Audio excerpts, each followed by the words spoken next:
Fala, habitantes das sombras. Sejam bem-vindos de volta ao Ecos do Vulto. A maioria das pessoas pensa na Dark Web como um mito moderno. Sabe aquelas histórias que a gente conta em volta de uma fogueira digital? Um lugar cheio de hackers de capuz, assassinos de aluguel saindo de filmes de ação, e histórias de terror que parecem Samuel, e histórias de terror para assustar crianças antes de dormir. Mas aqui está a verdade inconveniente que ninguém quer esse roteiro de Hollywood. A gente gosta de acreditar que é tudo exagero, que é uma lenda urbana feita para assustar e tar. Muitas dessas histórias são reais. Escondidos atrás de camadas e mais camadas de criptografia, existem sites que a maioria de vocês nunca vai ver. E não é porque eles são impossíveis de encontrar, mas porque uma vez que crianças e adultos curiosos. Mas aqui está a verdade nua e crua, aquela que faz o estômago revirar, você os encontra. Você deseja com todas as forças nunca ter clicado naquele link. Estamos falando de mercados para experimentos e ler. Muitas dessas histórias são reais. Escondidos atrás de camadas e mais camadas de criptografia, existem sites que hagais, fóruns cheios de contagens regressivas enigmáticas e transmissões ao vivo que nenhum ser humano deveria assistir. A maioria das pessoas viverá uma vida inteira sem ver. E não é porque eles são difíceis de encontrar.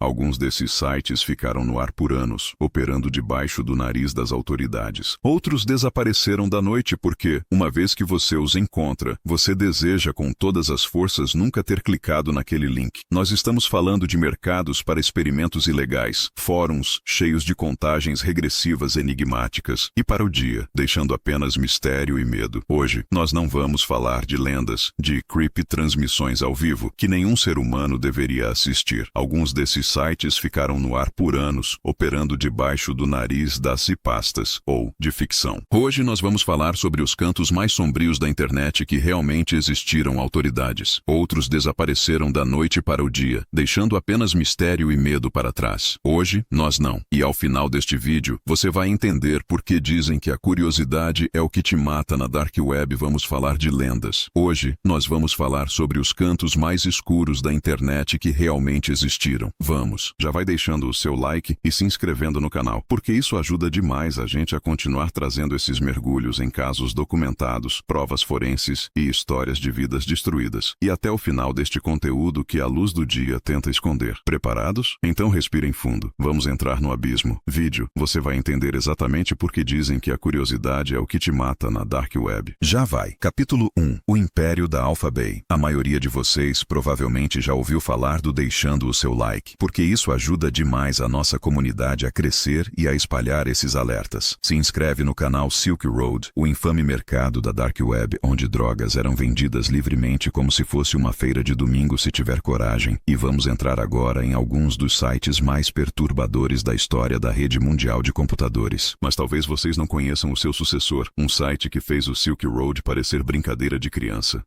Capítulo 1. Alpha Bay, o Império da Ganância e o Erro Fatal. Falando do Alpha Bay, no seu auge, o Alpha Bay tinha 10 vezes mais usuários do que o Silk Road jamais sonhou em ter. Fundado no ano de 2014, poucos meses depois que seu antecessor foi DR, a maioria de vocês provavelmente já ouviu falar do Silk Road, certo? Aquele mercado infame da Dark Web onde drogas eram vendidas livremente como se fossem livros na Amazon. Mas talvez você não conheça o sucessor dele, o mubado pelo FBI. Esse site cresceu de forma assustadora. Ele alcançou quase 370 mil monstro que, no seu auge, teve 10 vezes mais usuários do que o Silk Road jamais sonhou em ter listagens de produtos e serviços, com 400 mil usuários ativos. Estamos falando de mais de 800 mil dólares flu. Estou falando do Alpha Bay, fundado em 2014, poucos meses depois que o Silk Road foi indo pelo site em forma de transações de criptomoedas todos os dias. Todos os dias. O criador desse fechado pelo FBI, o Alpha Bay, cresceu de forma assustadora. No seu pico, ele tinha quase 300 monstro. Era um homem chamado Alexandre Cassis, que usava o codinome Alpha 02. Ele já e 70 mil anúncios ativos e 400 mil usuários cadastrados. Estamos falando de um fluxo de dinheiro insano. Mais de era conhecido em fóruns de carding, o mercado negro para informações de cartões de crédito roubados. 800 mil dólares passavam pelo site em transações de criptomoedas todos os dias. Todos os dias. Ele decidiu criar seu próprio império, e assim nasceu o Alpha Bay. O site foi modelado para parecer um EO. Criador desse império era um homem chamado Alexandre Cassis, que usava o pseudônimo Alpha 02. Ele já commerce convencional, tipo um um eBay ou uma Amazon do crime. Na seção sobre mim, Cassis dizia que seu objetivo era conhecido nos fóruns de carding. O mercado negro para informações de cartões de crédito roubados era se tornar o maior mercado estilo eBay do submundo. Ele sabia exatamente o que estava fazendo. Ele cobrava uma. Cassis decidiu que queria ser o rei do submundo e criou o Alpha Bay para ser, nas palavras dele, taxa de cada vendedor para entrar no site e pegava uma comissão de cada transação, algo em torno de 2 ao maior mercado estilo eBay do underground. E ele não era um amador. Ele sabia exatamente que estava facilitando crimes 4%. Ele tinha uma equipe completa na folha de pagamento, um administrador de segurança chamado The Snake. Ele cobrava uma taxa de cada vendedor para entrar na plataforma e pegava uma comissão entre 2 e 4 por monitores para ajudar com reembolsos de Bitcoin, vigias contra golpes e até um gerente de relações públicas cento de cada transação. Ele tinha até uma equipe na folha de pagamento. Havia um administrador de segurança para postar no Reddit. Era uma empresa corporativa do crime, mas, assim como o Silk Road, o monitores para resolver disputas de Bitcoin, fiscais para evitar golpes dentro do site e até um gerente de relações públicas que Alpha Bay caiu. E o motivo foi risível: segurança amadora. Quando você se inscrevia no Alpha Bay, o site pedia um e-mail para recuperação de senha. O sistema enviava um e-mail de boas-vindas, fazia postagens no Reddit para acalmar os usuários. Parecia uma empresa legítima, só que do crime, mas parece normal, certo? Exceto pelo fato de que o endereço de e-mail que enviava essas mensagens era o e-mail pessoal de Alexandre Cassis. Toda vez que alguém pedia para redefinir a senha, recebia um assim como o Silk Road. O Alpha Bay caiu. E o motivo? Uma falha de segurança tão boba, tão amadora, que chega a ser irônica. Quando o Alpha Bay foi lançado, Cassis criou um fórum para e-mail do próprio chefe do crime. A Polícia Federal, obviamente, descobriu isso muito rápido. O nome de os clientes conversarem. Quando você se inscrevia, o sistema pedia um e-mail para recuperação de senha. E o Cassis, sua data de nascimento e seu perfil no LinkedIn foram expostos. Ele dizia trabalhar na EBX Technology Site. Enviava um e-mail automático de boas-vindas. Parece gentil, né? O problema é que o endereço de e-mail que enviava essas mensagens era o e-mail pessoal de Alexandre Cassis, o P, uma suposta firma de web design cujo site mal funcionava. Era, claro, uma empresa de fachada para lavar oimp_alex91@hotmail.com. A Polícia Federal nem precisou de muito esforço. Eles rastrearam Cassis até Bangkok, na Tailândia. A polícia tailandesa rastrearam o e-mail, descobriram o nome dele, a data de nascimento e acharam o perfil dele trabalhando junto com o FBI. Invadiu a casa dele. Inacreditavelmente, o notebook dele estava aberto. Desblou no LinkedIn. Lá dizia que ele trabalhava na EBX Technologies, uma empresa de fachada que ele usava para lavarqueado e não criptografado. Ele estava logado no Alpha Bay como administrador, tentando reiniciar o servidor porque a polícia tinha causado o dinheiro. Eles descobriram que Cassis estava vivendo como um rei em Bangkok, na Tailândia. Uma queda no sistema de propósito. Todas as senhas estavam listadas em um arquivo de texto simples e aberto.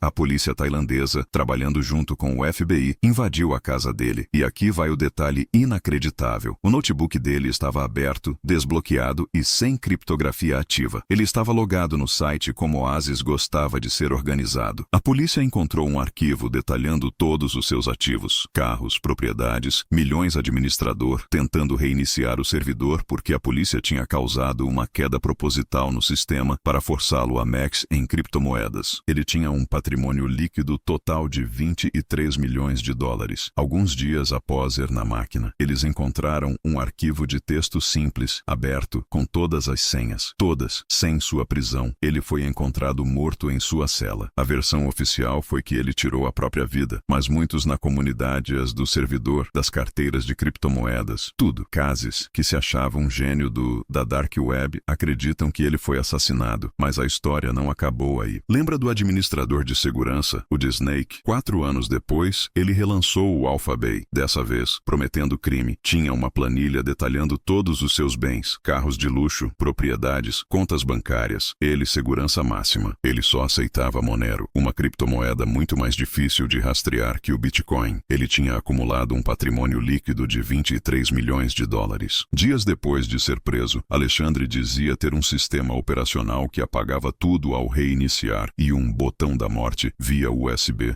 Em 96, numa época em que a internet ainda era mato, o Rotten tinha uma missão simples e perturbadora: provar que a censura era errada, mostrando tudo o que a sociedade tentava esconder. O site publicava fotos reais de autópsias autópsias, cenas de crimes famosos e acidentes grotescos. Eles hospedaram fotos da autópsia do rapper Tupac e foram um dos poucos lugares que mostraram as imagens sem censura das vítimas que pularam das Torres Gêmeas no 11 de setembro. Enquanto a mídia tradicional escondia o horror por respeito, o Rotten esfregava a realidade na cara do público. O fundador, conhecido apenas como Soylent, dizia que aquilo era história, que esconder a morte era infantilizar a sociedade. O site chegou a ter um jogo chamado Deadpool, onde os usuários apostavam em quais 10 celebridades morreriam nos próximos 12 meses. Cada acerto valia um ponto. O Rotten.com dessensibilizou uma geração inteira. Ele ensinou aos primeiros internautas que, na tela do computador, a morte não doía, era apenas pixel, e essa mentalidade pavimentou o caminho para os horrores que vemos na Dark Web hoje. Conclusão: o espelho quebrado. A maioria das pessoas usa a internet para ver vídeos de gatos, receitas ou notícias, mas lugares como o Alphabay, o Café Canibal e o 8chan nos lembram de uma verdade desconfortável. A internet é um espelho da humanidade. Ela reflete o nosso melhor, mas também reflete o nosso pior. O desejo de destruir, de consumir o proibido, de machucar o próximo. Esses sites que listamos hoje não são lendas urbanas. Eles existiram. Pessoas reais morreram. Pessoas reais foram presas. A lição que fica para nós, aqui no Ecos do Vulto, é simples. A curiosidade é um instinto natural, mas ela não vem com freios. Pesquisar sobre essas coisas, tentar encontrar esses sites, não vai te dar superpoderes ou conhecimento secreto. Vai te colocar em listas de vigilância, vai encher seu computador de vírus ou, na pior das hipóteses, vai te mostrar algo que você nunca mais vai conseguir esquecer. Como diziam os antigos navegadores, aqui há dragões. E na internet, os dragões são reais. Se você chegou até aqui, muito obrigado pela coragem. Esse foi um dos vídeos mais densos que já fizemos. Se você gostou ou se ficou aterrorizado, por favor, deixe o seu like. Isso ajuda muito o canal a continuar existindo nas sombras do algoritmo. Comente aqui embaixo qual desses casos mais te chocou ou qual mistério da internet você quer que a gente investigue no próximo episódio. Se inscreva no canal, ative o sininho e compartilhe esse vídeo com aquele amigo que acha que a internet é só brincadeira. Eu sou o seu narrador e lembre-se, alguns vultos não desaparecem quando você apaga a luz. Até a próxima. Fui. Preso em dezembro de 2001 e eventualmente condenado à prisão perpétua. O mais assustador, o criador do site Perilo Louco ainda está solto. Ele fechou o Café Canibal, mas abriu outros fóruns com discursos sobre bonecas reais e submissão total. E nos termos de uso desses novos sites, ele diz claramente: se a polícia bater na porta dele, ele vai entregar os dados de todos os usuários sem pensar duas vezes. Acredite, você não quer seu nome numa lista dessas. Capítulo 3.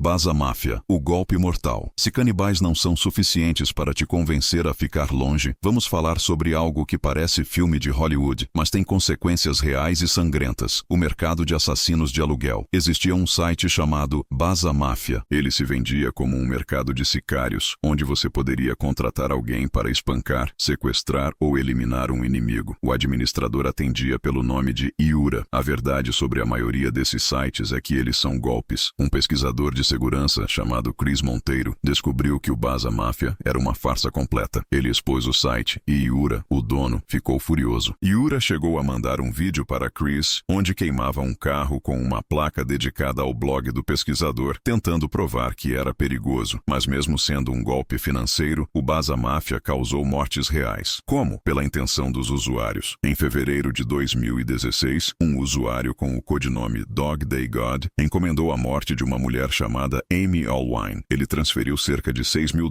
em Bitcoin para o site. Ele trocava mensagens com Iura, discutindo métodos, atropelamento e fuga, incêndio criminoso. Iura, sendo um golpista, inventava desculpas, dizendo que os assassinos falharam e pedia mais dinheiro. O usuário Dog Day God ficava cada vez mais furioso. Em uma mensagem ele disse: "Eu não me importo com o método. Eu preciso dessa vadia morta." Curiosamente, ele pediu para que o marido e o filho dela não fossem feridos. O FBI eventualmente conseguiu os registros do site hackeado e avisou Amy e seu marido, Stephen, que ela estava na mira da Dark Web. Eles compraram um sistema de segurança e uma arma para se protegerem. Meses depois, Amy foi encontrada morta com um tiro na cabeça. A arma usada, a mesma que eles compraram para a proteção. O assassino, o próprio marido, Stephen, ele era o usuário Dog Day God. Ele tentou contratar um assassino no site falso e, quando percebeu que tinha caído num golpe e perdeu o dinheiro, decidiu fazer fazer o serviço sujo com as próprias mãos. Ele foi condenado à prisão perpétua. O Basa Máfia era falso, mas o desejo de matar era real. E isso destruiu uma família inteira. Capítulo 4. 8chan, o megafone do ódio. Saindo dos mercados de morte, vamos para os fóruns de ideias tóxicas. Você já ouviu falar do 4chan, certo? O faroeste da internet. Mas existia um lugar ainda pior, criado para ser a alternativa sem regras, quando o 4chan começou a moderar conteúdo. Estou falando do 8chan. Criado em outubro de 2013 por Frederick Brennan, um programador que sofria de uma doença óssea rara e viveu uma vida difícil, o site nasceu com a ideia de liberdade de expressão total. Brennan estava frustrado com a moderação da internet. Mal sabia ele que estava criando um monstro. O 8chan se tornou o refúgio para tudo o que foi banido do resto da web. Foi lá que o movimento Gamergate, uma campanha de assédio contra mulheres na indústria de jogos, encontrou sua casa. Foi lá que nasceu e cresceu a teoria da conspiração QAnon, que dizia que o governo era controlado por uma elite satânica e que culminou na invasão do Capitólio dos Estados Unidos. Mas o pior legado do 8chan são os massacres. Brenton Tarrant, o terrorista que atacou mesquitas em Christchurch, na Nova Zelândia, matando 51 pessoas, anunciou seu ataque no 8chan. Ele postou o link para sua transmissão ao vivo no Facebook e disse aos usuários: "Bem, rapazes, chegou a hora de parar de postar e fazer um esforço na vida real." Depois dele, outros atiradores em Poway e El Paso também usaram o site para postar seus manifestos de ódio antes de puxar o gatilho. O site se tornou um mural de troféus para assassinos em massa, onde usuários parabenizavam os criminosos e analisavam suas pontuações. O próprio criador, Brennan, se arrependeu amargamente. Ele saiu do projeto e disse que o site deveria ser fechado, que não sabia se tinha feito algo bom ao criá-lo, mas já era tarde demais. O site foi comprado por Jim Watkins, que o manteve no ar sob o pretexto de liberdade, transformando o 8chan em um símbolo de como a internet pode radicalizar mentes solitárias e transformá-las em armas. Capítulo 5. Rotten.com, onde tudo começou. Antes do 8chan, antes do Basa Máfia, antes mesmo do YouTube existir, havia o avô de todos os sites de choque, o Rotten.com, lançado em 1900, que Fritz Cases foi encontrado morto em sua cela na Tailândia. A versão oficial diz que ele tirou a própria vida, ava a memória do computador em segundos. Disney que afirmava estar em um país da antiga União Soviética, longe, mas muitos na comunidade da Dark Web acreditam que ele foi silenciado. A história poderia acabar aqui, mas o alfa das garras da extradição. Mas em janeiro de 2023, o novo Alphabay saiu bem e tentou voltar. Um antigo administrador, conhecido como The Snake, tentou relançar o site 4 anos depois. Promete doar. The Snake ficou em silêncio. Um mês depois, um administrador postou que o sistema de segurança Endo segurança máxima e aceitando apenas a criptomoeda Monero, mas a confiança já estava quebrada. Em 2 automático, chamado Canário, não tinha sido assinado. Isso indicava que o chefe estava morto ou preso. A teoria 1023, o site saiu do ar novamente e The Snake desapareceu. Talvez ele tenha mor mais aceita. The Snake pode ter sido uma vítima do terremoto devastador na Turquia e Síria. Járido no terremoto da Turquia e Síria, já que ele dizia viver naquela região. Ou talvez tenha apenas que ele tinha conexões com a região. 24.000 pessoas morreram naquele desastre e um dos maiores fugido com o dinheiro que restava. O fato é, na Dark Web, nem os reis duram para sempre. Criminosos digitais do mundo pode ter sido apenas mais um número nessa tragédia. O Alphabay desapareceu. Prove. Capítulo 2. Canibal Café. O cardápio humano. Agora, eu ando que nem toda a criptografia do mundo pode te salvar do destino. Capítulo 2. O preciso que você respire fundo. Se você tem estômago fraco, essa é a hora de pular um pouco. Café Canibal. Agora, vamos entrar em um território que exige estômago forte. Todo mundo tem seus gostos, mas o vídeo ou tapar os ouvidos. Vamos falar de algo que desafia a nossa compreensão de humanidade. Existe um grupo de pessoas cujos hobbies são, no mínimo, psicóticos. Em 1994, todo mundo tem gostos estranhos, certo? Mas existe um grupo de pessoas cujos interesses são, no mínimo, psique. Um homem chamado Perilo Louco criou o Canibal Café, Café Canibal. O nome não é uma metaóticos. Em 1994, um sujeito chamado Perilo Louco criou um site chamado Canibal Fora. Era um site para canibais. Louco era uma celebridade nesses cantos escuros. Ele popular café. Como o nome sugere, era um ponto de encontro para canibais. Isso não era uma piada. O site durou 8 anos antes de ser derrubado. Durante esse tempo, ele produziu algumas das histórias mais grotesizou um artista artista, conhecido pelo pseudônimo de Douchet, que desenhava cenas explícitas de mulherescas já documentadas. O site tinha um mercado de gado humano, pessoas, homens e mulheres, cinscri sendo preparadas como comida. O site durou 8 anos antes de ser derrubado por autoridades alemãs, mas nesse tempo produziu algumas das histórias mais horríveis já documentadas. O site tinha um mercado de gado, viam voluntariamente para serem o gado. Elas queriam ser comidas. Havia perfis de usuários